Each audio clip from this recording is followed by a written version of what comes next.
சிறப்புரையாற்றுவார். அனைவருக்கும் என்னுடைய அன்பான மாலை வணக்கம்.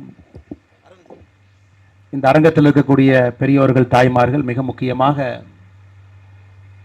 சமுதாயத்தில் மாற்றத்தை ஏற்படுத்தக்கூடிய நபர்கள் நிறைய பேர் இந்த அரங்கத்துக்கு வந்திருக்கின்றீர்கள். முதியவர்கள், நம்முடைய மூத்தவர்கள் இந்த அரங்கத்திற்கு வந்திருக்கிறாங்க நேரம் கொடுத்து. இளையவர்களும் கூட பின்னருக்கையில் அதிகமாக இருக்கிறாங்க. சரணாலயம் இந்த நிறுவனத்தோடு தொடர்பில் இருக்கக்கூடிய நண்பர்கள் வந்திருக்கிறீங்க.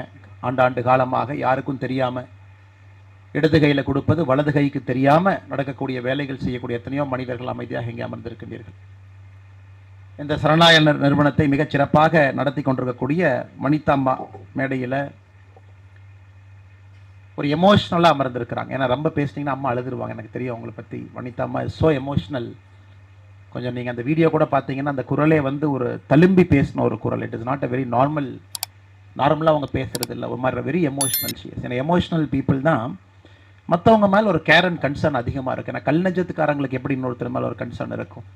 அதில் வனிதாம்மா அப்படிப்பட்ட ஒரு நபர் என்ற இருக்கையில் மத்தியில் அவங்க அமர்ந்திருந்தாலும் கூட எப்பொழுதும் கடைக்கோடியில் கடைசி குழந்தையோடு பணி செய்யக்கூடிய அற்புதமான உள்ளம் படைத்த ஒரு பெண்மணி.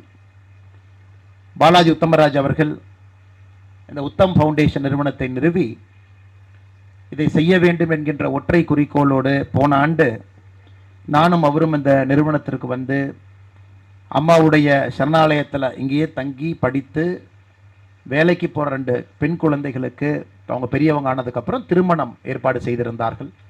அந்த திருமணம் இங்கேயே நடந்துச்சுங்க. அது திருமணத்திற்கு விருந்தினர்களாக வந்திருந்தோம். அதன் பிறகு சரணாலயத்துக்குள்ளே போய் பார்ப்பதற்கு ஒரு வாய்ப்பு, எல்லா குழந்தைங்கிட்டையும் பேசுவதற்கு ஒரு வாய்ப்பு.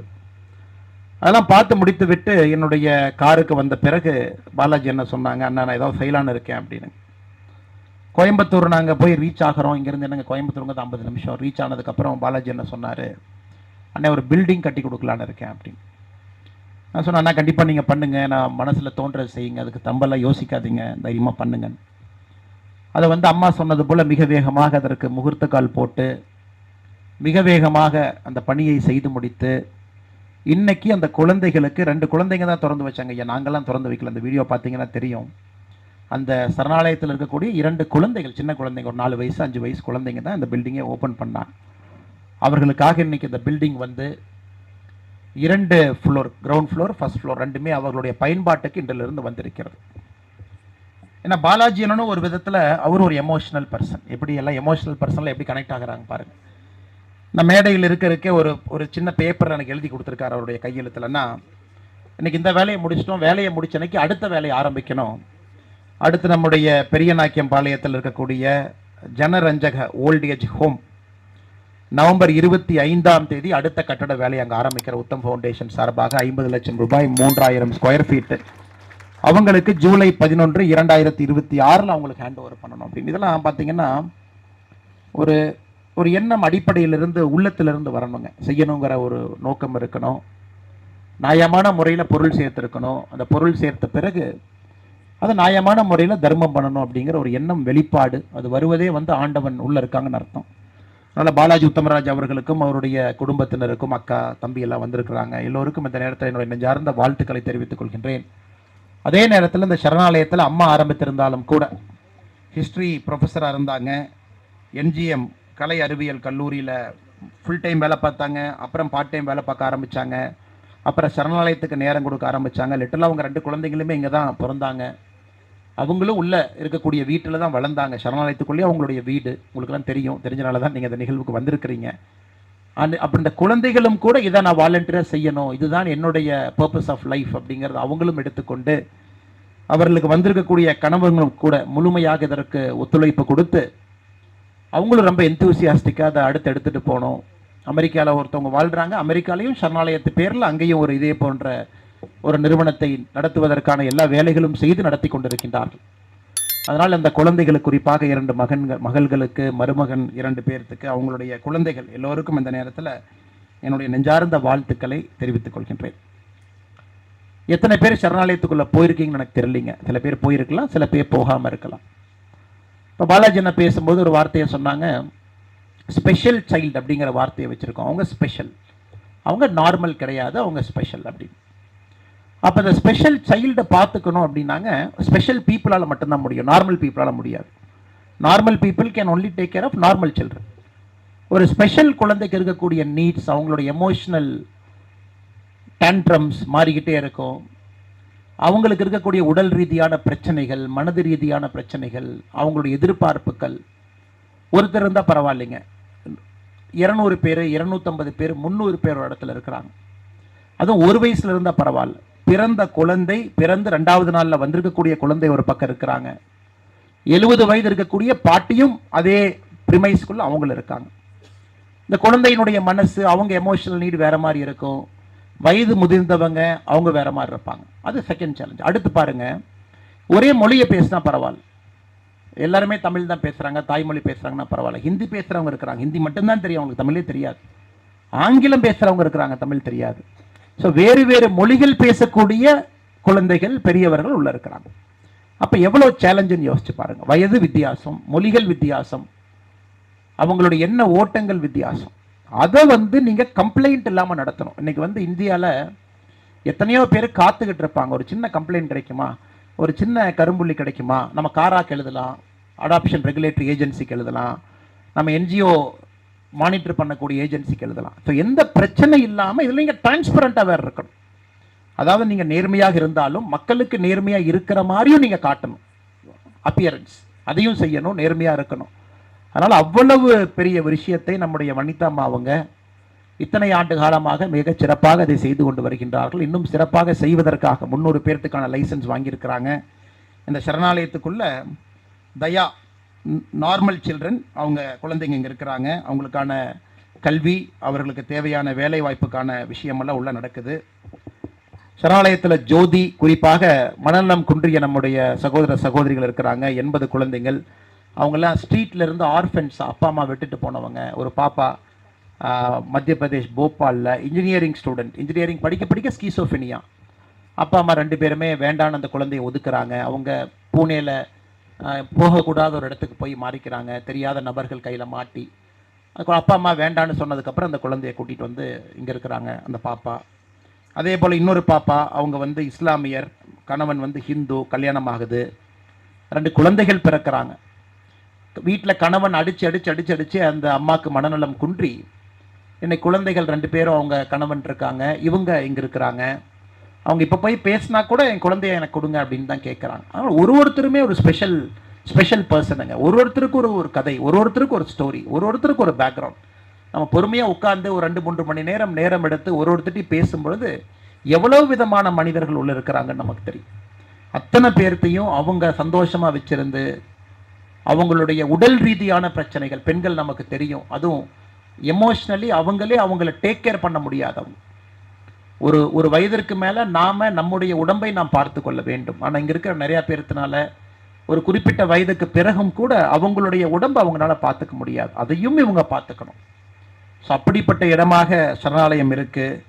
ஸ்வீகர் அப்படின்னு இன்னைக்கு லைசன்ஸ்ட் அடாப்ஷன் சென்டர் அது நடத்துகிறாங்க. காராக்கு கீழே, கவர்மெண்ட் ஆஃப் தமிழ்நாடு கீழே. பிரீத்தம் சீனியர் சிட்டிசனுக்கான retirement community centre. Sathvik autism இருக்கக்கூடிய குழந்தைகளுக்கான இடம் சாத்விக் உள்ள இருக்குது. பிரியம் சீனியர் சிட்டிசனில் அண்டர் ப்ரிவிலேஜ், அவங்களுக்கு வருமான வசதி இல்லாதவங்களை முழுமையாக பார்த்து கொள்வதற்கான ஏற்பாடு. இத்தனை விஷயங்கள் உள்ளே நடந்து கொண்டிருக்கிறது. அதனால் என்னுடைய அன்பான வேண்டுகோள், யாராவது இங்கே நான் பார்க்காம இருக்கேன், நான் உள்ளே போகலின்னு நினச்சிங்கன்னா, குறிப்பாக நம்முடைய கட்சி நண்பர்கள் நிறைய பேர் வந்திருக்காங்க, பின்னாடி இளைஞர்கள் இருக்கிறாங்க. உங்களுடைய பிறந்த நாளுக்கோ திருமண நாளுக்கோ, குழந்தையினுடைய பிறந்த நாளுக்கோ திருமண நாளுக்கோ நீங்கள் உள்ளே போங்க. அவங்களுக்கு நீங்கள் குழந்தைகளை உள்ளே கூட்டிகிட்டு போய் அவங்களோட பழக வைங்க. அவங்களோட உங்கள் சந்தோஷமான தருணத்தை நீங்கள் பகிர்ந்து கொள்ள வேண்டும் என்பது என்னுடைய அன்பான வேண்டுகோள். காரணம், இது அவர்களுக்காக அல்ல, இது உங்களுக்காக.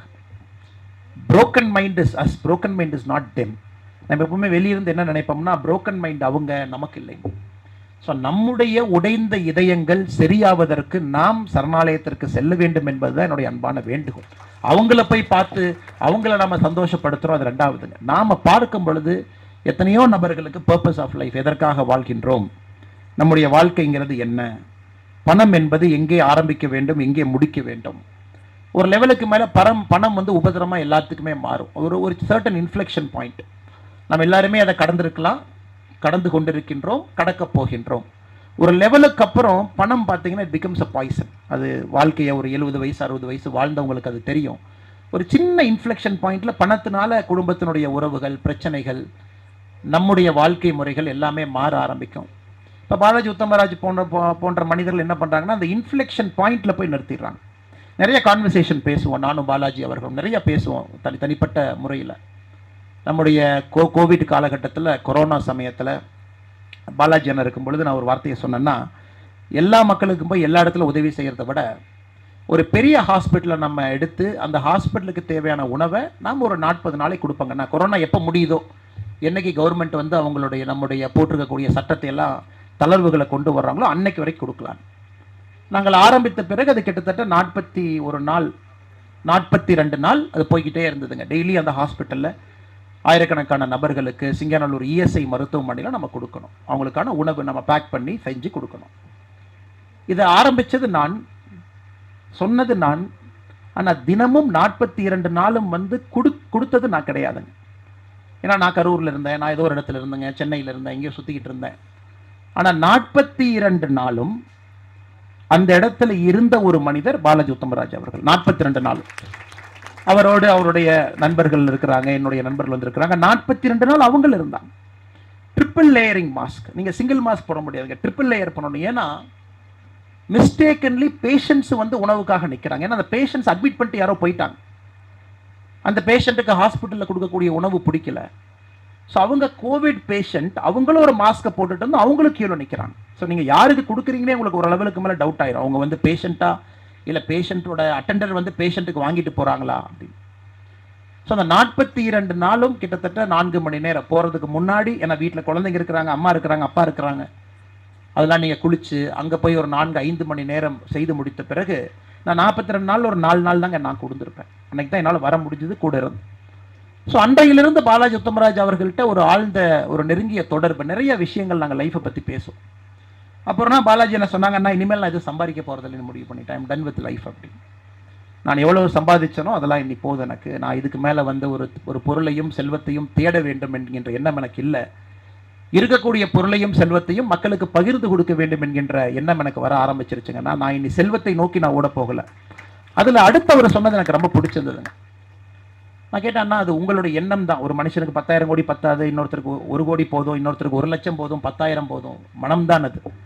நான் கேட்டேன், என்ன எக்ஸாக்ட்லி ஏன் இந்த முடிவு எடுத்தீங்க அப்படின்னு. அது சொன்ன வார்த்தை எனக்கு பிடிச்சது. என்ன சொன்னாருன்னாங்க, ஆனால் எல்லாமே இந்த பூமியில் இருக்கக்கூடிய சில விஷயங்களை தான் நான் எடுக்கிறேன். அது மண்ணாக இருக்கட்டும், அது பொண்ணாக இருக்கட்டும், எல்லாத்தையும் நான் எடுத்துட்டேன், என்னோட வயசுக்கு எடுத்தாச்சு. அடுத்து என் பின்னாடி எத்தனையோ பேர் இருக்காங்க, அவங்களும் கொஞ்சம் எடுத்துட்டு போட்டு பண்ணாங்க.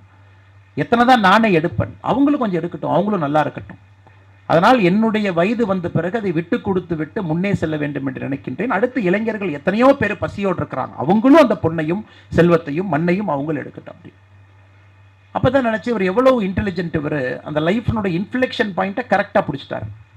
இதற்கு மேல் நாம் போகும் பொழுது நாம் சம்பாதித்த செல்வமே நமக்கு உபத்திரமாக மாறும் அப்படிங்கிறதுக்கு முன்னாடி அதை நிறுத்தி உத்தம் ஃபவுண்டேஷன் 2024 அதை ஆரம்பித்து சரணாலயத்தில் நடத்தக்கூடிய நிகழ்வாக இருக்கலாம். அடுத்த ஆண்டு பெரியநாயக்கின் பாலத்தில் ஜனரஞ்சக ஓல்டேஜ் ஹோமில் நடக்கக்கூடிய நிகழ்வாக இருக்கட்டும். இது இரண்டும் கூட இப்போ செய்கிறாங்க. அதனால் தனிப்பட்ட முறையில் திரு பாலாஜி உத்தமராஜ் அவர்களுக்கு என்னுடைய வாழ்த்துக்களை தெரிவித்துக் கொள்கின்றேன். காரணம், விவேகானந்தர் அவர்கள் அவங்கள்ட்ட கேட்டாங்க, ஒரு மனுஷனுடைய மனசை சொல்லுங்க ஐயான்னு. ரொம்ப அற்புதமாக சொல்லியிருக்காரு. நான் படித்தவரை யாருமே ஒரு மனிதனுடைய மனது அந்த மாதிரி சொன்னதில்லை. விவேகானந்தர் என்ன சொன்னார்னாங்க, சுவாமி விவேகானந்தர் அவர்கள், ஒரு மனிதனுடைய மனது என்பது குரங்கை போன்றது. சரி பரவாயில்ல, எல்லாருமே சொல்கிறாங்க குரங்கு மனசு, தாவி தாவி குதிப்போம், அப்பப்போ மாறுவோம், பண்ணுவோம். சுவாமி விவேகானந்தர் அங்கே நிற்கல, இன்னும் ஒரு படி போகிறார். ஒரு குரங்கு கல்லை குடித்தால் எப்படி இருக்கும்? ஒரு நல்ல குரங்கு, ஒரு பனைமரத்து கல், ஒரு பனைமரத்து கல்லை குரங்கு நல்லா குடிச்சிருச்சு. குரங்குக்கே தாவி தாவி போகக்கூடிய மனசு, இது கல்லை குடித்த குரங்கு. சுவாமி விவேகானந்தர் அங்கே நிற்கல, இன்னும் ஒரு படி போனார். அந்த கல்லை குடித்த குரங்க ஒரு தேள் வந்து கடிச்சு வச்சா எப்படி இருக்கும்? அந்த குரங்கு ஆல்ரெடி அலைபாய்கிடக்கூடிய மனசு, கல்லை குடித்திருக்கிறது, ஒரு பனைமரத்து கல். அந்த கல்லை குடிச்ச குரங்க ஒரு தேள் வந்து கடிச்சு வச்சிருக்கு. அந்த குரங்கனுடைய மனது எப்படி இருக்குமோ அதுதான் மனிதனுடைய மனது அப்படின்னாரு. உங்களுக்கு விவேகானந்தர் அவர்களை பொறுத்தவரை பல புத்தகங்கள் சுவாமி அவர்கள் எழுதியிருந்தாலும் கூட மிக முக்கியமாக நம்முடைய யோக சூத்திரத்தை பற்றி எழுதியிருப்பாங்க. ரொம்ப அற்புதமான புத்தகம். அதனுடைய ஆரம்பத்தில் இதை பற்றி சொல்லியிருப்பாங்க. அப்படிப்பட்ட மனதிற்கு ஒரு யோகக்கலை வேண்டும். அந்த மனதை சாந்தப்படுத்தி சமாதானப்படுத்தி அந்த மனதுக்கு தெரிய வேண்டும் எதற்காக நான் பிறந்திருக்கின்றேன். அந்த ஆன்மாக்கு தெரியும் பொழுது வாழ்க்கை உண்மையாலுமே ஆரம்பிக்கிறது அப்படிங்கிறாரு. அதனால் நம்ம எல்லோருக்குமே குரங்கு மனம், கல்லை குடித்த குரங்கு மனம், கல்லை குடித்த குரங்கை தேல் கொட்டிய ஒரு குரங்கு மனமாக நாம் இன்னைக்கு மாறிக்கிட்டு இருக்கோம். Technology, addiction, cellphone, WhatsApp, Instagram. அதனால் இன்னைக்கு குறிப்பாக இளைஞர்களுக்கு ரொம்ப டிஸ்ட்ராக்டடான ஒரு வாழ்க்கை வாழ்கிறாங்க. இங்கே இருக்கக்கூடிய மூத்தவர்கள் இருக்கிறீங்க, உங்களை விட குழந்தைகள் அவங்க ரொம்ப டிஸ்ட்ராக்டடான ஒரு வாழ்க்கை. ஆய்வுகள் சொல்கிறாங்க 40 நிமிஷத்துக்கு மேலே ஒரு மனுஷங்கிட்ட பேசாதீங்க, அவங்களுக்கு அதுக்கு மேலே தெரியாது. ஸோ நம்ம என்ன பண்ணிட்டோம், கிளாஸ் ரூம் எல்லாம் 40 நிமிஷத்துக்கு கொண்டு வந்துட்டோம். ஏன்னா அதுக்கு மேலே குழந்தைங்களால கவனிக்க முடியாது. எனக்கு சில இன்டர்நேஷனல் ஸ்கூல்ஸ்லாம் பார்த்தீங்கன்னா கிளாஸ் ரூம்ஸ் 30 நிமிஷத்துக்கு கொண்டு வந்துட்டாங்க. நான் 2-3 பிரின்சிபல்கிட்ட கேட்டேன், என்னங்க 30 மினிட்ஸ் வச்சுருக்கீங்கன்னு. இல்லைங்க, ஸ்டான்ஃபோர்ட் பல்கலைக்கழகத்தில் ரிசர்ச் சொல்லுது ஒரு குழந்தை 30 நிமிஷத்துக்கு மேலே ஒரு சப்ஜெக்டை அவங்களால கிரகிக்க முடியாது. அதனால் 30 நிமிஷம் முடிச்சோன்னே பிரேக் விட்டு அடுத்த சப்ஜெக்ட் போயிடுறோம் அப்படின்னு. அப்போ யோசிச்சு பாருங்க, எப்படிப்பட்ட ஒரு உலகத்தை நாம் உருவாக்கி கொண்டிருக்கின்றோம். அது பள்ளிக்கூடத்தில் ஆரம்பித்து அது பிணவரை வரை, அந்த குழந்தை வளர்ந்து பெரிய மனிதனாக வரும் வரை எப்படிப்பட்ட உலகத்தில் உருவாக்குறோம். Distracted mind. அந்த மைண்டு வந்து விவேகானந்தர்கள் சொன்னது போல தேல் கொட்டி கல்லை குடித்த குரங்கு மனம் என்பதற்கு உதாரணமாக இன்னைக்கு அந்த குழந்தைங்களுக்கு ஒரு ஹீலிங் தேவைப்படுகிறது. ஹீலிங். என்னை தாண்டி ஒரு உலகம் இருக்கிறது, என்னை தாண்டி மனிதர்கள் இருக்கின்றார்கள். எத்தனையோ பேர் எனக்கு கிடைத்த வாய்ப்புகள் கிடைக்காம அவங்க இருக்கிறாங்க. பிறப்புல அனைவரும் சமம் என்று சொன்னாலும் கூட மனதளவில், உடல் உறுப்பளவில் எத்தனையோ பேர்த்துக்கு பிரச்சனை இருக்கு. இப்பதான் 2வது பக்கம் வர்றேன். இன்னைக்கு நாம் இருக்கக்கூடிய இங்க எல்லோருமே முயற்சி செய்து நாம் அரசியலை மாற்றணும். அரசியல்லாம் ஓட்டு அரசியல், ஓட்டு பெட்டியில் ஓட்டு போடுறோம் அந்த மாதிரி இல்லைங்க கட்சி, அதை நான் சொல்ல வரலைங்க. ஏன்னா எத்தனை சுமைகளைத்தான் சரணாலயத்தில் வனிதம்மா போன்றவர்கள் சுமப்பார்கள். இப்போ நாம் ஒரு ஃபாரின் கண்ட்ரி போகிறோங்க ஐயா, ஒரு யூகேவோ மேலை நாடுகளுக்கு போகிறோம், அமெரிக்காவோ போகிறோம். எனக்கு எல்லா கவுண்டிஸும் பார்த்தீங்கன்னா யூகேல ஆல்மோஸ்ட் லாஸ்டில் தான் இருக்குது. நான் கடந்த ஆண்டு அங்கே ஒரு 4 மாதம் படிக்க சென்ற பொழுது நிறைய கவுண்டியில் போய் மேயர்லாம், சின்ன சின்ன மேயர்லாம் கிடைப்பாங்க, டீக்கெல்லாம் பேசுவாங்க. அவங்ககிட்ட நான் கேட்பேன், ஐயா அந்த எப்படி இந்த கவுண்டியை நீங்கள் நிர்வாகம் பண்ணுறீங்க, பணம் எங்கேருந்து வருது, செலவு எப்படி பண்ணுறீங்க, எப்படி இந்த கவுண்டி மேனேஜ்மெண்ட்டை பற்றி சொல்லுங்கள் அப்படின்னு.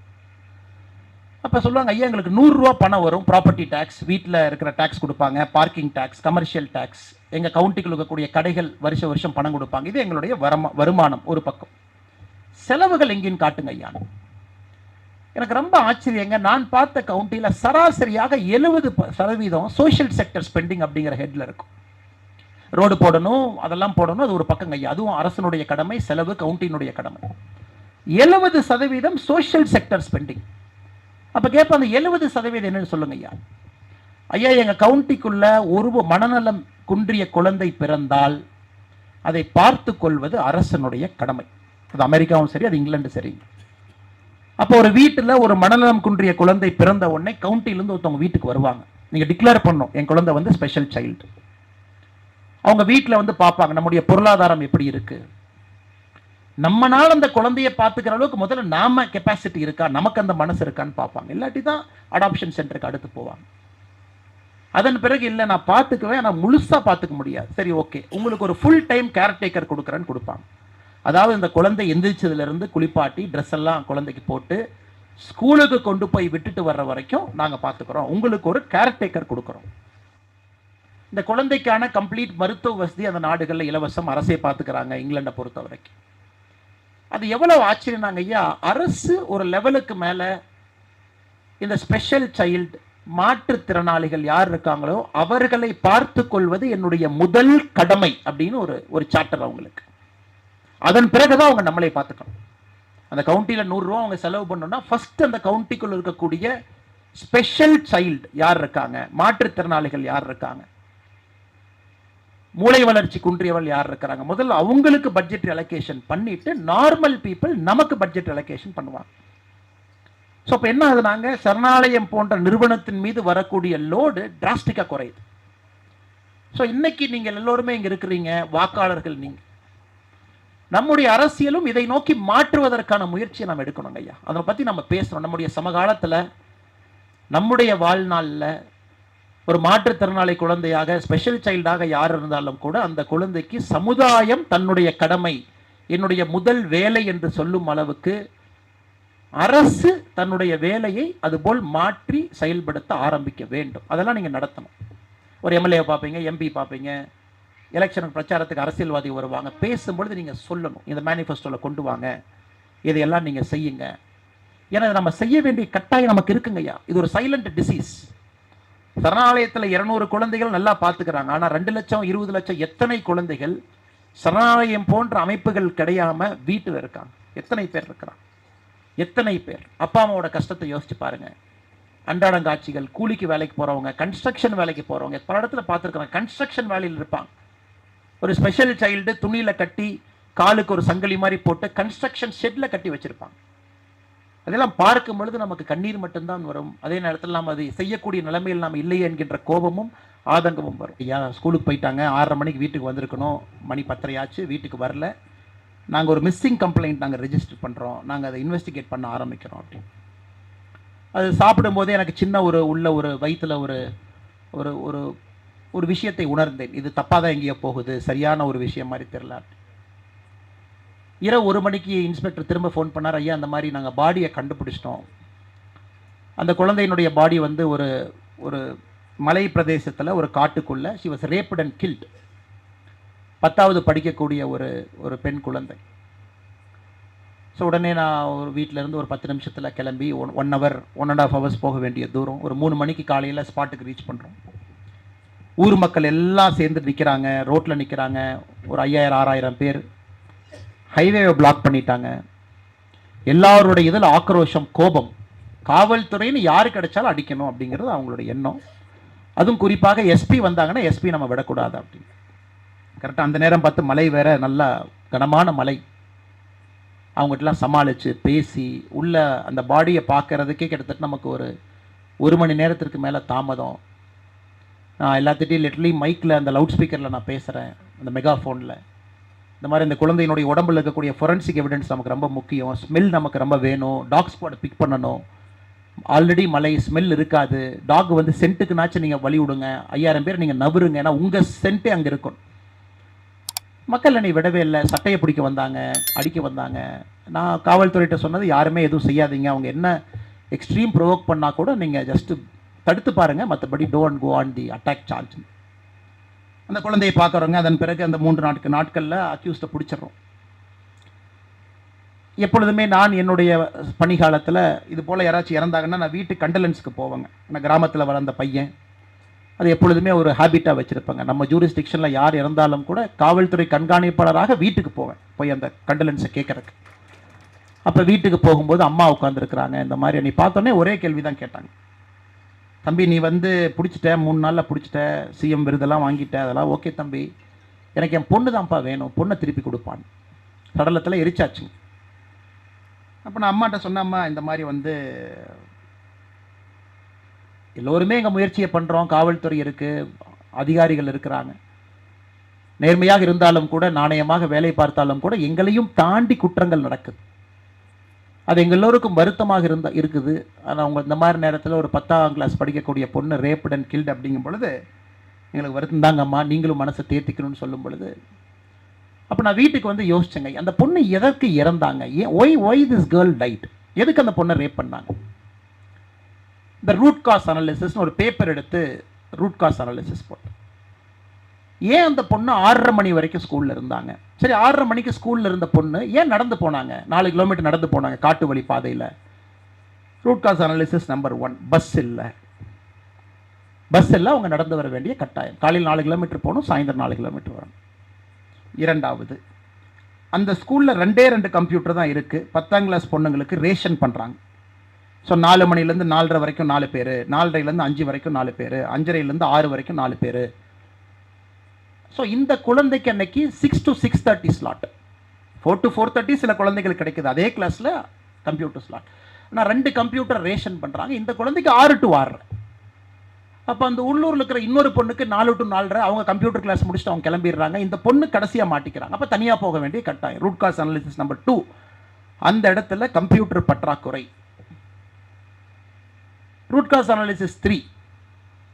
நான் குற்றங்கள் வந்து பல பரிமாணங்கள் நடக்குங்க, ஒரு பரிமாணங்கள் மட்டும் நடக்காது. போலீஸ் வெஹிக்கிளினுடைய பேட்ரோல், லோக்கல் ரவுடி செக்கிங், உள்ள இருக்கக்கூடிய அக்யூஸ்ட் எல்லாம் ப்ராப்பராக முறையாக அவங்க வீட்டுக்கு போய் செக் பண்ணுறாங்களா, மாதம் ரவுடி பெரேட் நடக்குதா, போலீஸ் சம்மந்தப்பட்ட விஷயம், அது ரூட் காஸ் நம்பர் 3. இந்த மாதிரி நான் கிட்டத்தட்ட ஒரு 9-10 ரூட் காஸ் எழுதுறேங்க. இதை நாம் எப்படி சரி பண்ண போகிறோம்? இந்த 10ல் 1 மட்டும்தான் என் கையில் இருக்குது. காவல்துறையை நான் வேகப்படுத்தலாம், பெட்ரோல் வெஹிக்கிளில் நிறையா கொடுக்கலாங்க, அவங்கள ரவுடி ஷீட்டரை கரெக்டாக பிடிச்சிட்டு வந்து செக் பண்ணுங்களா. ஆனால் 9 என்னுடைய கையில் இல்லைங்க. என்னால் கம்ப்யூட்டர் வாங்கி கொடுக்க முடியாது. நான் காவல்துறை இருக்கக்கூடிய அதிகாரி. நான் என்னால் அந்த ஊருக்கு பஸ் வர முடியாது. நான் ஒரு டிஸ்ட்ரிக்ட் கலெக்டரோ, நான் ரெவென்யூவில் இருக்கக்கூடிய அதிகாரி இல்லை. அப்போ எல்லாம் அந்த வீட்டுக்கு போயிட்டு எல்லாம் பேசணும். உங்களை போன்ற நல்ல மனிதர்கள் எல்லாம் சேர்ந்தாங்க. ஒருத்தர் சொன்னார், ஐயா நான் பஸ் வாங்கி கொடுக்குறேன், ஒரு பழைய பஸ்ஸை வாங்கி நான் கொடுக்குறேன். அந்த பஸ்ஸில் ஒரு 16-18 பேர் போல் மினி பஸ் ஒன்று வாங்கி கொடுக்குறேன். அந்த பஸ் அப்படியே ட்ரிப் சார்ட் போட்டுட்டு இந்த ஒரு பக்கத்தில் இருக்கக்கூடிய கிராமத்தில் அதே பிக்கப்பு அதே ட்ராப்புங்க ஐயான்னு. இன்னொருத்தர் சொன்னார், ஐயா நான் டீசல் அடித்து கொடுக்குறேன் 6 மாதம் அப்படி. இன்னொருத்தர் சொன்னார், அடுத்த 6 மாதம் நான் அடிக்கிறேன். இன்னொருத்தர் சொன்னார், ஐயா நான் ஒரு 4 கம்ப்யூட்டர் கொடுக்குறேன். இந்த மாதிரி சொல்லிங்க ஒரு வாரத்துக்குள்ள அந்த ஸ்கூலுக்கு தேவையான அடிப்படை விஷயங்கள் எல்லாமே அங்க இருக்கக்கூடிய மக்களே சொன்னதுக்கப்புறம் அவங்களே செஞ்சுட்டாங்க. எதுக்காக இந்த விஷயத்தை நான் அடிக்கடி சொல்கிறேன் அப்படின்னாங்க, என்னை வேலையை விட வைத்த பல விஷயங்கள்ல இது ஒரு முக்கியமான ஒரு விஷயம். ஏன்னா நாம் இன்னும் கொஞ்சம் ஸ்கோப்பை பெருசாக திங்க் பண்ணணும், சமுதாயத்தினுடைய அடித்தளத்துக்கு போகணும், ரூட் காஸில் பிரச்சனையை சரி பண்ண ஆரம்பிக்கணும். அப்போ தான் மேலே வரும் பொழுது பிரச்சனை வராது. இன்னைக்கு நம்முடைய சமுதாயத்தில் நமக்கு தேவை, சொல்பவர்கள் தேவை, கொடுக்கறதுக்கு நிறைய பேர் தயாராக இருக்கிறாங்க. அதனால் நீங்கள் எல்லோருமே இன்னைக்கு சொல்லக்கூடிய இடத்துல நம்ம 4 பேர் சேர்ந்து நம்ம ஊரை பசுமையாக்கலாம். நம்ம 4 பேர் சேர்ந்து வாலண்டியர்ஸ் கொண்டு வந்து தெருவை குப்பை எடுக்கலாம். நாம் தமிழ் மன்றம் இருக்குது பொள்ளாச்சியில், குழந்தைங்களுக்கு தமிழ் சொல்லிக் கொடுக்கலாம். போன ஆண்டுக்கு முன்பு 54,000 பேர் 10ஆம் கிளாஸ் தமிழில் ஃபெயில் ஆகிருக்கிறாங்க. இந்தியாவில் எங்கேயுமே தாய்மொழியில் இவ்வளோ பேர் ஃபெயில் ஆனது கிடையாது. 54,000 பேர் தமிழ்நாட்டில் சொல்லிக் கொடுப்போம். அடிப்படை முக்கியமான நம்முடைய சங்ககால இலக்கியத்தையெல்லாம் நாம் சின்ன குழந்தைக்கு புரிகிற மாதிரி சொல்லிக் கொடுப்போம். ஸோ இதையும் ஒரு சேவையாகத்தான் நான் பார்க்குறேங்க ஐயா. எல்லோரும் சரணாலயம் நடத்த வேண்டும் என்கின்ற அவசியம் இல்லை. எல்லோரும் வனிதாம்மாவாக இருக்க வேண்டிய அவசியம் இல்லை. அது ஆண்டவன் ஒரு படைப்பு, வனிதாம்மா இருக்கிறாங்க, ஒரு சரணாலயம் நமக்கு இருக்கு. ஆனால் இங்கே இருக்கிற நாம் எல்லோருமே நாம் ஏதாச்சும் ஒரு வகையில் ஒரு சேவை பண்ணணும். பஸ் வாங்கி கொடுக்குறவங்க பஸ் வாங்கி கொடுக்கலாம், புக் வாங்கி கொடுக்குறவங்க புக் வாங்கி கொடுக்கலாம். உள்ளூர் கவர்மெண்ட் ஸ்கூலில் 10th ஸ்டாண்டர்டில் ஃபஸ்ட்டு மார்க் வாங்கின பையனை மேடை கூப்பிட்டு ஒரு லேப்டாப் கொடுக்கலாம். அரசு பள்ளிக்கு ஏதாச்சும் ஒன்று செய்யலாம். நம்ம செய்ய ஆரம்பிக்கும் பொழுது நமக்கான புரோக்கன் ஹார்ட்ஸ் ஹீலாக ஆரம்பிக்கும் என்பது என்னுடைய தியரிங்க ஐயா. நாம் ஒரு மேம்பட்ட மனிதர்களாக, நல்ல ஒரு மனிதர்களாக நாம் மாற ஆரம்பிப்போம். அதனால் அந்த இனிமையான விழாவிற்கு வந்திருக்கக்கூடிய எல்லா அன்பு சொந்தங்களுக்கும் கூட பெரியவர்கள்லாம் இருக்கிறீங்க, நம்மால் இயன்றதை செய்வோம். அந்த பொண்ணு பேரில் இன்னைக்கு வரைக்கும் நாங்கள் ஒரு எப்போ எஸ்பியை நான் பொறுப்பேற்றுக்கிறேன் இல்லைங்களா. நான் வெறும் பேச்சு மட்டும் பேசிட்டு ஐயா நீங்கள் பஸ்ஸை கொடுங்க, நீங்கள் டீசலை கொடுங்க, நீங்கள் கொடுங்கன்னு சொன்னால், இப்போ நான் சொன்னேன் ஓகே நான் பொறுப்பேற்றுக்கிறேன். இந்த பள்ளிக்கூடத்தில் 10ஆம் வகுப்பில் இப்போ இருந்து வரக்கூடிய முதல் பெண் குழந்தை யார் இருக்காங்களோ அவங்களுக்கு இறந்து போன அந்த குழந்தையின் பேரில் நான் ஸ்காலர்ஷிப் எல்லா ஆண்டும் நான் கொடுக்குறேன். இன்னைக்கு எனக்கு 12 ஆண்டாக கரெக்டாக அங்கேருந்து கூப்பிடுவாங்க, அண்ணன் நீங்கள் கொடுக்கணும், அந்த பெண்ணு வந்திருக்காங்க. ஸோ இது காவல்துறை கண்காணிப்பாளராக இருந்து தொடர்ந்து வந்துட்டுருங்க. வேலையை விட்டாச்சு, இன்னொரு இடத்துக்கு வந்தாச்சு, ஊர் மாறியாச்சு, மாநிலம் வேறு இடத்துல இருக்கும், அது நம்ம வேலைக்கு போன ஒரு இடம். இது எனக்கு எப்போவுமே அந்த ஒரு வருஷம், அந்த ஒரு வாரம் எனக்கு ரொம்ப ஒரு நிகழ்வு. நம்ம பழைய விஷயங்கள், அவங்க அம்மாட்ட இப்போவும் ஃபோன் பண்ணி கூப்பிட்டு பேசுவேன். அவங்க அம்மா எப்படி இருக்காங்கன்னு பக்கத்தில் யாராச்சும் அனுப்பி கேட்பேன். அந்த கவர்மெண்ட் ஸ்கூல் இன்னுமே இதே மாதிரி இருக்கா, இல்லை இடையில மக்கள் மறந்துட்டாங்களா, அது இல்லையா அப்படி. ஆனால் நிச்சயமாக நீங்கள் நிறைய செய்கிறீங்க. என்னுடைய அன்பான வேண்டுகோள், இன்னும் நாம் எல்லாம் செய்ய வேண்டும். சமுதாயத்தில் அவ்வளோ பிரச்சனைகள் இருக்குது. பணம் இருந்துதான் கொடுக்க வேண்டும் என்கின்ற அவசியம் இல்லை. குணம் இருந்தாலும் கூட குணத்தை கொடுத்தாலே அது பணத்தை விட பெருசு தான். அதையெல்லாம் கொடுப்போம். ரோட்டரி லைன்ஸுக்கெல்லாம் இன்றைக்கி பெரிய ஒரு பொறுப்பு அவங்களுக்கு இருக்குது. சமுதாயத்தில் மக்கள் உங்களை நம்புகிறாங்க. அரசியலை தாண்டி நிற்கக்கூடிய அமைப்புகள் ரோட்டரி லைன்ஸ் எல்லாம் எதை செய்தாலும் கூட அரசியல் லாப நோக்கம் இல்லாமல் செய்கிறீங்கன்னு மக்கள் நம்புகிறாங்க. ஜேசிஐயோ ரோட்டரியோ லைன்ஸோ எத்தனையோ இயக்கங்கள். உங்களுடைய பொறுப்பு இன்னும் பெரிய பொறுப்பு. அதனால் இங்கே இருக்கக்கூடிய எல்லா ஆண்டோர்கள், சான்றோர்கள், பெரியவர்கள் எல்லாம் நிச்சயமாக வருகின்ற காலத்தில் இன்னும் சிறப்பாக இந்த நிகழ்ச்சியை ஒரு உந்துதலாக நாம் எடுத்துக்கொண்டு அண்ணன் ஆல்ரெடி சொன்னாங்க, ரமேஷ் அண்ணன் இருக்கிறாங்க, காயர் ரமேஷ் அண்ணன் எங்கே இருக்கிறாங்க, சிறப்பாக செய்து கொண்டிருக்கின்றார்கள். அதே போல் எல்லோருமே இங்கே இருக்கிறீங்க, பேர் சொல்லாமல் எல்லாம் அமைதியாக உட்கார்ந்துருக்கிறீங்க. அதனால் நீங்கள் செய்ய வேண்டும் நிச்சயமாக. அதனால் ஒரு நல்ல ஒரு சமுதாயத்தை நாம் உருவாக்க வேண்டும். அதே போல் அரசுகள் மாறும் பொழுது வரும் பொழுது நீங்கள் அரசுக்கு உந்துதல் கொடுத்து இந்த சோஷியல் செக்டர் ஸ்பெண்டிங், இன்னைக்கு பாருங்கள் காவல்துறை எஸ்எஸ்ஐ, கடைசியாக அதை முடிச்சுக்கிறேங்க ஐயா, உங்கள் பகுதியில் தான் பொள்ளாச்சி பக்கத்தில் ஒரு காவல்துறையினுடைய ஸ்பெஷல் சப் இன்ஸ்பெக்டரை வெட்டி கொண்டிருக்கிறாங்க. உங்கள் ஊர், உங்கள் பகுதி குடிமங்கலத்து பக்கத்தில் அவருடைய கிராமம். அவர் இன்னைக்கு தான் இப்போ தான் மின்மயானத்தில் 7 மணிக்கு அவருடைய பூதோடலை எரித்து கொண்டிருக்கின்றார். அதை யோசிச்சு பாருங்க ஐயா. இன்னைக்கு ஒரே நிமிஷம் நம்ம யோசிச்சு பார்ப்போம். காவல்துறையை திட்டுறது நமக்கு ஒரு நிமிஷம் தான். காவல்துறைன்னா அப்படித்தாங்க, எல்லாரும் லஞ்சம் வாங்குவானுங்க, சிம்பிளாக நம்ம சொல்லிட்டு போயிடும் டீ கடையில். ஆனால் இந்த காவல்துறை அதிகாரி வயதானவர், 57 58 வயசு இருக்கக்கூடியவர், இரவு ரோந்து பணியில் இருக்கார். தோட்டத்தில் யாரோ 2 பேர் குடிச்சிட்டு சண்டை போட்டுக்கிறாங்க.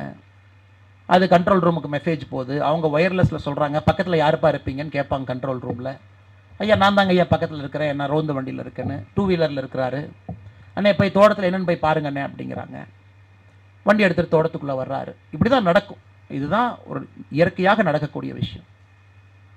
2 பேர் சண்டை போடுறாங்க. ஏன்னு கேட்குறீங்க? அருவாள் வச்சுருக்கிறாங்க. பையன் அப்பா ஆல்ரெடி தலையை வெட்டி தலையில் ரத்தம் வந்துக்கிட்டு இருக்கு. காவல்துறை அதிகாரி போய் கேட்குறாரு, எதுக்கு வெட்டினீங்கன்னு. நேராக அந்த அருவாளை எடுத்து காவல்துறை அந்த நீங்கள் ஃபோட்டோவை பார்க்கணும், எவ்வளவு கொடூரமாக அவரை வெட்டி சாய்த்திருக்கின்றார்கள், எவ்வளவு கொடூரமாக. அவர் அப்படியே கண்டந்துடமா இங்கெல்லாம் வெட்டி அவர் அங்கேயே உயிர் பிரிஞ்சிருச்சு. ஏன்னா அந்த வயதிற்கு திரும்பி ஓடக்கூடிய நிலைமையில் அவர் இல்லை. இது ஏன் நடக்குதுன்னு நமக்கு பார்ப்போம். இது காவல்துறை அதிகாரி இறந்துட்டாங்க, நம்முடைய மாண்புமிகு முதலமைச்சர் ஐயா 30 லட்சம் ரூபா நிவாரணம் கொடுத்துட்டாங்க, உடலை எரித்தாச்சு, நம்மளாம் வீட்டுக்கு போய் ஆறுதல் சொல்லியாச்சு, எல்லாம் பேசியாச்சு, கிளம்பியாச்சு. பட் அந்த வீட்டில் மனைவி இருப்பாங்க, அவங்களுடைய குழந்தைகள் இருப்பாங்க, அவங்க அப்படியே தாங்க இருப்பாங்க. இதுக்கு அடிப்படை காரணம் பாருங்க, நீங்கள் இந்தியாவை தவிர எங்கே போனாலும் ஐரோப்பிய நாடுகள், அமெரிக்காவில் ஒரு செப்பரேட்டாக ஒரு காவல்துறை பார்க்க மாட்டேங்க. தேர் ஆல்வேஸ் பீன் பட்டி. ஒருத்தர் கூட இன்னொருத்தர் இருப்பார். ஒருத்தர் தனியாக எங்கேயுமே வரமாட்டாங்க, 2 பேர் தான் வருவாங்க. பார்க்கில் 2 பேர், ரோந்தல் 2 பேர், நைட் பீட் 2 பேர், மினிமம் 2. கார் ஓட்டுறாங்க 2 பேர். நீங்கள் மூவிஸ் எல்லாம் பார்ப்பீங்க.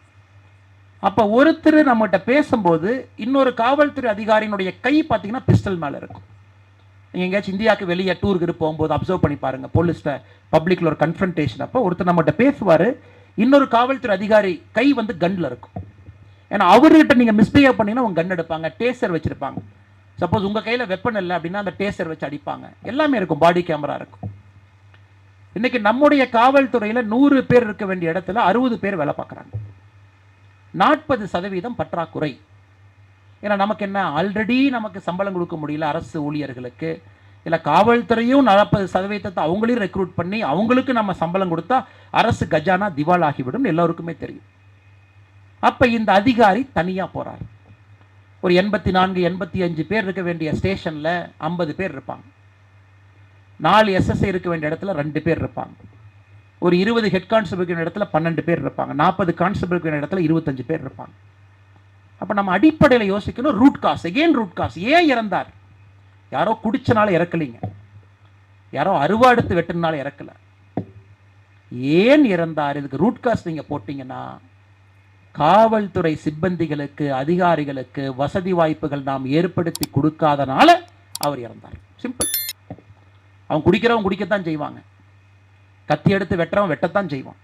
ஏன்னா அவனுக்கு அந்த அறிவு இல்லை, அதனால தான் அவன் குடிச்சிட்டு கத்தியை வச்சுட்டு சுற்றிட்டு இருக்கிறான். அதனால் இது எல்லாமே நம்ம ரொம்ப நுணுக்கமாக நம்ம புரிஞ்சுக்கிட்டு, நீங்களும் அரசு எந்திரத்தை கொஞ்சம் அப்படியே தள்ளி தள்ளி வைக்கணும். ஏன்னா அரசு சொல்கிறத மட்டும் நம்ம கேட்காம, உங்களுக்கு ஒரு பெரிய கடமை இருக்குது, அரசு இயந்திரத்தை அப்படியே தள்ளி வைக்கணும். ஏன் காவல்துறைக்கு வந்து நீங்கள் 40% வேகன்சி வச்சுருக்கிறீங்க? ஜெர்மனியில் நான் அதுக்கு முன்னாடி ட்ரைனிங் போகும்போது பார்த்துருக்குறாங்க. 8 மணி நேரம் ஷிஃப்ட் முடிஞ்சால் 8 மணி நேரம் அப்படியே வண்டி எடுத்துகிட்டு கிளம்பிடுவார். 8 மணி நேரத்துக்கு மேலே 1 நிமிஷம் வேலை பார்க்க மாட்டாங்க. ஆனால் இங்கே நம்முடைய காவல்துறை அதிகாரிகள் சிப்பந்திகள் எவ்வளோ நேரங்க? 15 மணி நேரம், 16 மணி நேரம், 17 மணி நேரம், 18 மணி நேரம். அதனால் எல்லா விஷயத்தையும் கூட அடிப்படை என்ன அப்படிங்கிறத நம்ம புரிஞ்சுக்கிட்டு, அந்த அரசியலை நோக்கி நீங்கள் எல்லா அரசியல் கட்சிகளையும் நகர்த்தி, அந்த அரசியலை நோக்கி எல்லா அரசியல் தலைவர்கள், உங்கள் எம்பி, எம்எல்ஏ, கவுன்சிலர், பஞ்சாயத்து தலைவர், அதை நோக்கி நீங்கள் நகர்த்த ஆரம்பிச்சிங்கன்னா ஒரு ஆரோக்கியமான சமுதாயம் நம்ம கட்டாயமாக பிறக்கும். நம்முடைய காலகட்டத்தில் நம் கண் முன்னாடி நாம் அதை பார்ப்போம். அதனால் அந்த உயிர் பிரிந்த நம்மை விட்டு பிரிந்திருக்கக்கூடிய அந்த ஸ்பெஷல் சப் இன்ஸ்பெக்டர் அவர்களுக்கும் என்னுடைய நெஞ்சார்ந்த அஞ்சலி இந்த நேரத்தில் நான் உங்கள் ஊருக்கு உங்கள் மண்ணுக்கு வந்திருக்கின்ற காரணத்தினால அவருக்கும் இந்த நேரத்தில் செலுத்தி, காரணம் நமக்காக பாடுபட்டவர். அவர் வேலையே நம்மை பாதுகாத்துக் கொள்வது மட்டும்தான், நம்ம குழந்தைகளை பாதுகாத்துக்கிறது. ரோட்டில் நம்ம போகும்போது அவருக்கு தூக்கம் இருக்கா, அவருக்கு தீபாவளி இருக்கா, அவருக்கு பொங்கல் இருக்கான்னு.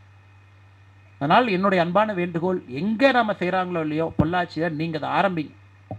ரோட்டரி லைன் சேர்ந்து ஒரு மணியை கலெக்ட் பண்ணி மக்கள்கிட்ட, அந்த காவல்துறை அதிகாரி வீட்டுக்கு போங்க, அந்த குழந்தையினுடைய லைஃப் டைம் எஜுகேஷன் எக்ஸ்பென்ஸை நீங்கள் ஏற்று, லைஃப் டைம் எக்ஸ்பென்ஸ் இங்கே இருக்கக்கூடிய லைன்ஸ் ரோட்டரி நீங்களாம் மனசு வச்சு சேர்ந்தீங்கன்னா அது தமிழ்நாட்டில் இருக்கக்கூடிய எல்லா காவல்துறை அதிகாரிக்கும் காவல்துறை சிப்பந்திக்கும் பொள்ளாச்சி உறக்க சொல்லட்டும், எங்களை காப்பவர்களை நாங்கள் காப்போம் அப்படின்னு நம்ம உறக்க நீங்கள் இங்கிருந்து ஒரு மெசேஜ் கொடுத்தீங்கன்னா தமிழ்நாட்டில் இருக்கிற பட்டி தொட்டி எல்லாம் அது நிச்சயமாக செல்லும். அது எங்கே செய்கிறாங்களோ பொள்ளாச்சியில் நீங்கள் செஞ்சு காட்டிடுவீங்க. அதையும் இந்த நேரத்தில் இந்த அவைக்கு சொல்லி, வாய்ப்பு கொடுத்த எல்லா நல்ல நெஞ்சங்களுக்கும், பெரியவர்களுக்கும், தாய்மார்களுக்கும், மேடையில் இருக்கக்கூடிய வனிதாமா அவர்களுக்கும், அன்பு சகோதரர் பாலாஜி உத்தமராஜ் அவர்களுக்கும், வந்திருக்கக்கூடிய பத்திரிகை நண்பர்களுக்கும், சிறப்பு விருந்தினர்களுக்கும், மிக அற்புதமாக அம்மா இங்கேருந்து பேசிகிட்டு இருக்கிறாங்க. அம்மா நான் ஒன்றுனா அம்மா என்னை பற்றி 10ங்கிறாங்க. இருந்தும் கனிவான வார்த்தைகள் அம்மா என்னை பற்றி சொல்லியிருக்கிறீங்க. அதனால் உங்களுடைய பேரனாக மகனாக செவிசாய்த்து உங்களுக்கு என்னுடைய நெஞ்சார்ந்த நன்றிகளையும் இந்த நேரத்தில் தெரிவித்து என்னுடைய உரையை முடித்துக் கொள்கின்றேன். நன்றி, வணக்கம். பாரத் மாதா கி ஜெய். ஐயா, நீங்கள் அருமையாக பேசினீர்கள். ஆனாலும் எங்களுக்கு மனதெல்லாம்